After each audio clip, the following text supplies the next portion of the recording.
Channel நண்பர்களுக்கு வணக்கம். இன்னைக்கு நம்மளுடைய சேனல் நண்பர் ஒரு அருமையான கேள்வி கேட்டிருக்காரு. என்ன அப்படின்னா, அவரு இதுவரைக்கும் எந்த தொழிலுமே செஞ்சதில்ல அப்படிங்கிறாரு. சிறிய முதலீட்டுல எப்படி தொழில் பண்றது?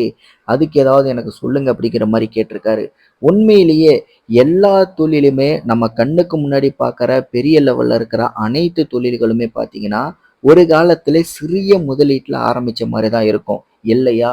அங்க தொழில் ஆரம்பிச்ச அந்த நபர் பார்த்தீங்கன்னா, ஏதாவது ஒரு தொழில் சிறிய முதலீட்டுல தொடங்கி, அதுல கிடைச்ச எக்ஸ்பீரியன்ஸ வச்சு தான் பெருசா டெவலப் பண்ணியிருப்பாரு. இதுதான் ஒரு தொழில் தந்திரம் அப்படிங்கிறது. சிறிய முதலீடு அப்படிங்கிறது நமக்கு பல அனுபவங்கள கத்துக் குடுக்கும். இன்னும் தெளிவா சொல்லணும் அப்படின்னா, நம்ம கௌரவ குறைச்சலா நினைக்கிற சில இடங்கள், முக்கியமா ரோட்டோர கடைகள். இது எல்லாமே நம்ம அவ்வளோ சீக்கிரம் இறங்கி பொருள் வாங்குறத கூட யோசிப்போம். அப்படி இருக்கும்போது நாம அந்த மாரி இடங்கள்ல தொழில் ஆரம்பிப்போமான்னு கேட்டா, கண்டிப்பா அது கேள்விக்குறி தான். ஆனா, அந்த இடம் தான் உங்களுடைய வளர்ச்சிக்கான முதல் தொடக்கமான படி அப்படின்னா எப்படி இருக்கும்? அப்ப நம்ம இறங்கி வேலை செய்வோமா? செய்ய மாட்டோமா? கண்டிப்பா நம்மளோட வாழ்க்கையில ஒரு மாற்றம் வேணும். நம்மளுடைய வாழ்வாதாரமும் உயரணும்னு நினைக்கிற அந்த மாரி நபர்களால மட்டும் தான் அந்த இடத்துல போய் இறங்கி வேலை செய்ய முடியும். அதையும் தாண்டி நீங்க அந்த இடத்துல இறங்கி வேலை செய்யறனால உங்களுக்கு என்ன அனுபவம் கிடைக்க போகுது அப்படின்னா, ஒரு கடையா வச்சு நம்ம தொழில் பண்றோம் அப்படின்னா, அந்த ஏரியாவ சுற்றி இருக்கிற சில நபர்கள் மட்டும் தான் உங்ககிட்ட ரெகுலரா பேச ஆரம்பிப்பாங்க. ரெகுலரா பொருள் வாங்கும்போது அந்த மாரி நபர்கள்கிட்ட மட்டும் தான் உங்களுக்கு பேசுறதுக்கான வாய்ப்புகள் அமையுது. அப்படி பேசும்போது உங்களுக்கு கம்ஃபர்டபுள் ஜோன் உருவாயிரும். அந்த கம்ஃபர்டபுள் ஜோன் அப்படிங்கிறது உங்களுக்கு ஒரு விதமான தைரியத்த குடுக்கும். ஆனா, அந்த தைரியம் அப்படிங்கிறது தொழில்ல கிடைக்குமா அப்படின்னு சொல்லிட்டு கேட்டா கிடையாது. உங்களுக்கு அந்த பிசினஸ் பண்ணும்போது மக்கள் நமக்கு எல்லாருமே தெரிஞ்சவங்களா போயிட்டாங்க. அதனால நமக்கு ஒரு கம்ஃபர்டபுள் ஜோன் கிடைக்குது அப்படிங்கிற மாரி தான் நெனைப்போம். ஆனா, இப்ப நான் சொன்ன அந்த இடம் பார்த்தீங்கன்னா, ரோட்டோர கடைகள் எல்லாமே பலதரப்புப்பட்ட மக்கள் தினந்தோறும் கடந்து போவாங்க. அந்த மாரி மக்கள்கிட்ட பேசும்போது யாருமே ரிப்பீட்டட் கஸ்டமர் அதிகமா இருக்க மாட்டாங்க. ஒவ்வொரு நாளும் புதிய கஸ்டமர், புதிய நபர்கள்கிட்ட பேசுறதுக்கான வாய்ப்புகள் கிடைக்குது. ஒவ்வொருத்தர்கிட்டயுமே பேசும்போது ஒவ்வொரு விஷயங்கள் நம்ம கத்துக்க முடியும். இதுதான் நமக்கு தேவையானது. சிறிய முதலீடுன்னு எடுத்தாவே நமக்கு முதல்ல தைரியம் இருந்தாவே போதும். 0 இன்வெஸ்ட்மென்ட் அப்படிங்கிறது நமக்கு எதையுமே யோசிக்காம நம்ம மேல நாம வைக்கிற நம்பிக்கையில துணிஞ்சு பண்ணலாம் அப்படின்னு சொல்லிட்டு ஒரு படி எடுத்து வச்சுட்டீங்க அப்படின்னா, உங்களுக்கு நிச்சயமா சக்சஸ் கிடைக்கும். அதையும் தாண்டி நீங்க ஒரு சிறிய முதலீட்டுல நான் சொன்ன மாரி ஒரு ரோட்டோர கடையா போய் கடை போட்டு காய்கறி தொழில் ஒரு 1000, 2000 இல்ல ஒரு ரூ. 3000 அதிகபட்சமா ஒரு ரூ. 5000 இன்வெஸ்ட்மென்ட்ல காய்கறி தொழில் ரோட்டோர கடையா நீங்க போடுறீங்க அப்படின்னா, முதல் நாள் உங்களுக்கு ஒரு பதற்றமும், பயமும் இருக்கும். அப்படியே 2வது நாள் போச்சு அப்படின்னா, கொஞ்சம் தைரியம் வரும். 3வது நாள் போச்சு அப்படின்னா, இன்னும் கொஞ்சம் தைரியம் வரும். 4வது நாள், 5வது நாளெல்லாம் பார்த்தீங்கன்னா, நீங்க நல்லாவே தைரியமாயிருவீங்க. 1 வாரம் கடந்ததுக்கப்புறம் ஒவ்வொருத்தர்கிட்டயுமே எப்படி பேசணும், அந்த தொழில் மேல இருக்கிற பயம் அப்படிங்கிறது உங்களுக்கு ஆட்டோமேட்டிக்கா குறைஞ்சிரும். இந்த இடத்துல யாராவது ஒருத்தர் நமக்கு ஏதாவது ஒரு விதத்துல ஐடியா குடுப்பாங்களா? நமக்கு பக்கபலமா இருப்பாங்களா? அப்படின்னு சொல்லிட்டு, நமக்குள்ள இருந்த அந்த அச்சம் அப்படிங்கிறது அந்த இடத்துல இருக்கா அப்படின்னு சொல்லிட்டு பார்த்தீங்கன்னா, நிச்சயமா அதுக்கான பதில் உங்களுக்கே புரிஞ்சிருக்கும். என்னைக்குமே அனுபவ ரீதியா நாம தனிப்பட்ட முறையில கத்துக்கிற விஷயங்கள் தான் நமக்கு என்னைக்குமே நிலைச்சு நிக்கும் நண்பா. இந்த நண்பர் கேட்டாரு, உண்மையிலேயே அட்வைஸ் சொல்றது ரொம்ப ரொம்ப ஈஸி. ஆனா பிராக்டிகலா நம்ம இறங்கி பண்ணணும் அப்படிங்கிறது ரொம்ப ரொம்ப கஷ்டம். அதனால அட்வைஸ் சொல்றாங்க அப்படிங்கிறத மட்டும் நீங்க கணக்குல எடுத்துக்காதீங்க. என்னைக்குமே உங்க மேல நீங்க நம்பிக்கை வைங்க நண்பா. நீங்க தைரியமா துணிஞ்சு ஒரு தொழில் பண்ணுங்க. கண்டிப்பா உங்களால அதுல சக்சஸ் பண்ண முடியும். இது பல முயற்சிகள்ல நான் தோத்து போயிருக்கேன். நான் தோத்ததுலேருந்து ஒவ்வொரு விஷயத்தையுமே அனுபவமா நான் எடுத்துக்கிட்டேன். ஆனா, நான் தோத்தத பார்த்து என்னை சுற்றி இருந்த சொல்லப்போனா என்னோட குடும்பத்தாரை சார்ந்தவர்களும் கூட எனக்கு பக்கபலமா நிக்கல.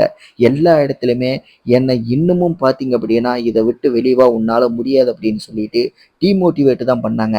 என்னை யாருமே என்கரேஜ் பண்ணவே இல்ல.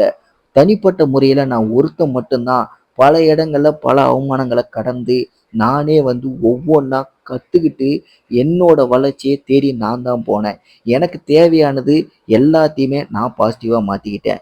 என் மேலே வீசப்பட்ட அனைத்து அவதூறுகளையும் அவமானங்களையும் தடைகளையுமே எல்லாத்தையுமே எனக்கு பாசிட்டிவாக எடுத்துக்கிட்டேன். யார் எப்படிங்கிறத நான் தெரிஞ்சுக்கிட்டேன். அதே மாதிரி மக்கள் எப்படி அப்படிங்கிறத புரிஞ்சுக்கணும் அப்படிங்கிறதுக்காக நான் கொஞ்சம் வெளியே போனேன். வெளியே போனதுக்கப்புறம் எல்லாமே புதுசு, இடம் புதுசு, தொழில் புதுசு அப்படிங்கிற மாதிரி எல்லாத்தையுமே புதுசாக நான் பார்க்க ஆரம்பித்தேன். அதில் எனக்கு கிடைச்ச அனுபவங்கள் இன்னும் என்னை தைரியப்படுத்துச்சு, இன்னும் என்னை நான் மெருக்கேற்றிக்கிட்டேன். அப்படிதான் பார்த்தீங்கன்னா அந்த விஷயங்கள் எல்லாமே எனக்குள்ள இருக்கக்கூடாது அப்படிங்கிறதுக்காக தான் இந்த மாதிரி வீடியோக்கள் எனக்கு தெரிஞ்ச விஷயங்கள் நான் உங்க கூட ஷேர் பண்ணிக்கிறேன். என்னைக்குமே இதே மாதிரி நீங்களும் ஃபாலோ பண்ணுங்க. என்னை விட இன்னும் பெட்டரா நீங்க ஃபாலோ பண்ணுங்க. என்னை விட இன்னும் பெட்டரா உங்களால முடியும் அப்படிங்கிறத நான் நம்புறேன். அதை உங்களால முடியும் அப்படிங்கிறத நீங்களும் நம்புங்க. ஏன்னா நமக்கு மட்டும்தான் எல்லாமே தெரியும், நம்மளால மட்டும்தான் எல்லாமே முடியும் அப்படிங்கிறது கடவுளால கூட சொல்ல முடியாது. அனைவருக்குமே ஒவ்வொரு தனித்துவமான ஒவ்வொரு திறமை இருக்கு. அந்த திறமைகள் நம்மளை மேலும் மேலும் வேறு விதங்கள்ல பல மடங்கு உயர்த்தி காட்டும். என்னை பொறுத்த வரைக்கும் இது அனுபவ ரீதியா நான் தெரிஞ்சுக்கிட்ட விஷயங்கள். நம்மளோட வீடியோவை பார்க்குற ஒவ்வொரு நபருமே வீடியோவை பார்க்கறதோட மட்டும் தயவு செஞ்சு நிறுத்தாதீங்க. உங்களுக்கு தொழில் பண்ணணும்னு ஆசை இருந்துச்சு அப்படின்னா கண்ணை மூடிட்டு தொழில் பண்ணுங்க. ஏதாவது ஒரு தொழில் பண்ணுங்க. கண்டிப்பா உங்களுக்கு அது ஒரு மிகப்பெரிய அனுபவமா இருக்கும். இல்லையா, இறக்கவே இருக்கு காய்கறி தொழில். காய்கறி தொழில் மட்டும்தான் மிகப்பெரிய அனுபவத்தை, ஒரு தைரியத்தையும் கற்றுக் கொடுக்கும். இந்த தொழில் பண்ணுறது மூலிமா உங்களுக்கு கிடைக்கிற ஒரு மன நிம்மதி அப்படிங்கிறது, ஒரு நாளைக்கு நீங்கள் 1000 ரூபா சம்பாதிச்சாலே அந்த 1000 ரூபா அப்படிங்கிறது நீங்கள் குறைஞ்ச இன்வெஸ்ட்மெண்ட்ல மிக அதிக லாபத்தை ஈட்டியிருப்பீங்க. இதுவே உங்களுக்கு ஒரு மிகப்பெரிய தைரியத்தை கொடுக்கும். காய்கறி தொழில் பொறுத்த வரைக்கும், என்னை பொறுத்த வரைக்கும் பர்சனலாக சொல்லணும் அப்படின்னா தங்க முட்டையிடும் வாத்து மாதிரி தான். என்னெல்லாம் கேட்டால் இந்த தொழிலை வந்து மிகப்பெரிய அளவில் இந்தியா ஃபுல்லாக டெவலப் பண்ணும் அப்படிங்கிற மாதிரியெல்லாம் எனக்கு பல ட்ரீம் இருக்குது. ஆனால் என்னால் என்னோட ஊரை தவிர்த்து எங்கேயுமே பண்ண முடியாத அளவுக்கு நான் ஒரு மிகப்பெரிய இக்கட்டான சூழ்நிலை மாட்டி தவிக்கிறேன். எப்பவுமே காய்கறி தொழில் மட்டும்தான் சிறந்த தொழில் அப்படின்னு சொல்லிட்டு கேரண்டியாக என்னால் சொல்ல முடியும். ஒரு சிறிய முதலீட்டில் அதிக லாபம் சம்பாதிக்கணும்னு நினைச்சிங்க அப்படின்னா கண்ணை மூடிட்டு காய்கறி தொழில் ஆரம்பிக்கலாம். இதுக்கு எந்த விதமான முன் அனுபவமே கிடையாது, தேவையும் இல்லை. நீங்கள் தைரியமாக துணிஞ்சு உங்கள் மேலே நம்பிக்கை வச்சு இந்த தொழில் தொடங்கினாவே போதும். அதுவே உங்களுக்கு பல விஷயங்களை கற்றுக் கொடுக்கும். என்றைக்குமே உங்களுக்கு ஒரு சிறந்த தைரியமோ அனுபவமோ வேணும் அப்படின்னா கடையாக போட்டு தொழில் பண்ணணும்னு நினைக்கிறத விட ரோட்டோர கடைகளில் பலதரப்பட்ட மக்களை தினம் தினம் புதிய கஸ்டமர்ஸை பார்க்குற மாதிரி ஒரு தொழில் ஒரு இடத்துல ஆரம்பிங்க. அது காய்கறி தொழில்னு இல்லை, எந்த தொழில் வேணாலும் ஆரம்பிக்கலாம். கண்டிப்பாக உங்களுக்கு அது மிகப்பெரிய ஒரு அனுபவத்தை கற்றுக் கொடுக்கும். இது வந்து நான் கற்றுக்கிட்ட விஷயங்களை வச்சு தான் நான் சொல்கிறேன். நம்மளுடைய சேனல் நண்பர்கள் நிறைய பேர் வந்து என்கிட்ட பேசணும்னு கேட்குறீங்க. எல்லாருக்குமே என்னோட நம்பர் கொடுக்க முடியாது. ஆனால் உங்ககிட்ட நான் பேசணும். கண்டிப்பாக என்கிட்ட யாரெல்லாம் நம்பர் கேட்குறீங்களோ அத்தனை பேர்கிட்டையுமே நான் பேசுவேன். அதனால் இந்த வீடியோ பார்க்குற ஒவ்வொருத்தருமே நீங்கள் என்கிட்ட பேசணும்னு நினச்சிங்க அப்படின்னா உங்களோட ஃபோன் நம்பரை கீழே கமெண்டில் தெரியப்படுத்துங்க. அதாவது நம்பர்ஸாக டைப் பண்ணிங்க அப்படின்னா அந்த நம்பர் காணாமல் போயிடுது.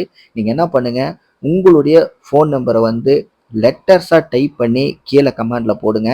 கண்டிப்பாக உங்களுடைய ஒவ்வொரு கமெண்ட்டையுமே நான் பார்ப்பேன், ஸ்க்ரீன்ஷாட் எடுத்து வச்சுக்கிறேன். எனக்கு சமயம் கிடைக்கும்போது எந்த அளவுக்கு சீக்கிரமாக உங்களுக்கு கால் பண்ண முடியுமோ கண்டிப்பாக நான் உங்களுக்கு கால் பண்ணுறேன். என்கிட்ட பேசணும்னு நினைக்கிற ஒவ்வொருத்தரும் இந்த மெத்தேடை ஃபாலோ பண்ணுங்கள் நண்பா. ஏன்னா நிறைய பேர் என்கிட்ட நம்பர் கேட்குறீங்க. இதை வந்து கமெண்டில் சொன்னால் என்னால் அவ்வளோ தெளிவாக சொல்ல முடியல. அதனால தான் நான் வீடியோவில் சொல்கிறேன். இந்த வீடியோவை கடைசி வரைக்கும் பார்த்துருந்தீங்கன்னா இதை பற்றின மாற்று கருத்துக்கள் சந்தேகங்கள் உங்களுக்கு எதுவாக இருந்தாலும் மறக்காமல் கீழே கமெண்ட்டில் தெரியப்படுத்துங்க. இதே மாதிரி வீடியோஸ் பார்க்கணும் அப்படின்னா கண்டிப்பாக நம்மளோட சேனலை சப்ஸ்கிரைப் பண்ணுங்கள். அடுத்த வீடியோவில் உங்களை சந்திக்கிறேன். நன்றி, வணக்கம்.